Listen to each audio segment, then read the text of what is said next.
میاں بیوی کے رشتے کی خراب ہونے کی سب سے بڑی جڑ بیڈ روم کی باتیں، بیڈ روم سے باہر جانا۔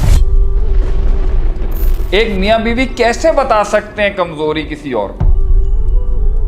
جس بیوقوف نے اپنے خاوند کی بات اپنے میکے میں کھولی اور جس بیوقوف نے اپنی بیوی سے کہی ہوئی بات اپنے گھر میں کھولی، سب سے بڑا رازدان اور سب سے بڑی محافظ اگر کوئی ہے تو ایک بیوی ایک خاوند کی اور ایک خاوند ایک بیوی کا ہوتا ہے۔ جب دھوکے اپنے میکسیمم پہ مل جائیں گے نا، پھر سوائے بیوی کو خاوند اور خاوند کے علاوہ بیوی کو سمجھ ہی کچھ نہیں آئے گا۔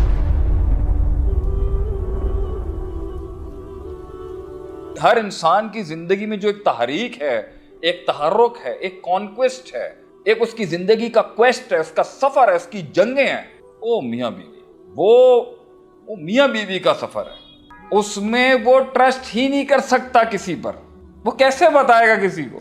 ایک میاں بیوی کیسے بتا سکتے ہیں کمزوری کسی اور کو؟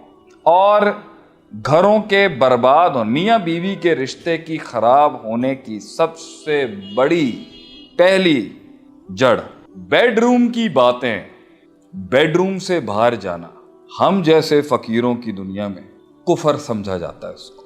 جس بیوقوف نے اپنے خاوند کی بات اپنے میکے میں کھولی ہے اور جس بیوقوف نے اپنی بیوی سے کہی ہوئی بات اپنے گھر میں کھولی ہے، یہ ان بیوقوفوں کو اللہ ہدایت دے، مت دے۔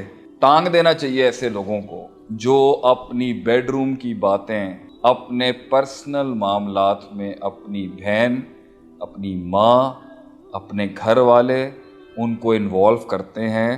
یہ سب سے بڑی بربادی ہے میاں بیوی، کیونکہ تم آج اس گھر میں ہو، کل شاید نہیں ہوگے۔ یہ وقت جو تمہارا خراب ہے ابتدائی شادی کے 5 سالوں کا، یہ کل ٹھیک ہو جائے۔ اسے عقل نہیں آ رہی نا، اسے کل آ جائے گی۔ گھر خاوند کا ہے، وہ مالکن اب خاوند کے گھر کے اندر ہے، وہ چودھری اب خاوند کے گھر میں ہے، چاہے گھر کے حالات اس کے جیسے بھی ہوں میاں کے ساتھ، لیکن اس کی شان اور عزت بندے کے ساتھ ہے۔ اس کی، آپ کا بندہ ہے سب کچھ آپ کا، اور آپ نے یہ سمجھنا ہے کہ آپ کے بھی خاندان والے ایک دن شریکہ بن جائیں گے، پھر عیدوں میں ملاقات ہوگی اور پھر کم ہوگا۔ ہاں، کمبائنڈ فیملی سسٹم جہاں ٹھیک اور بات ہے، لیکن اگر تم نے گھر اندر کی بات باہر کر دی، اس کو وہاں ذلیل کرا دیا اور تم نے اس کی باتیں کھول دی ہر جگہ اپنی بیوی کی، جو ابھی پہنچے، دونوں کو یہ سمجھنا چاہیے کہ یہ پہنچ جائیں گے ایک دن وہاں پر جہاں انہیں وفا سمجھ میں آ جائے گی، جہاں انہیں سمجھ میں آ جائے گی کہ یار دنیا بغیر پارٹنرشپ کے نہیں چل سکتی، بغیر بھروسے کے نہیں چل سکتی۔ اور سب سے بڑا رازدان اور سب سے بڑی محافظ اگر کوئی ہے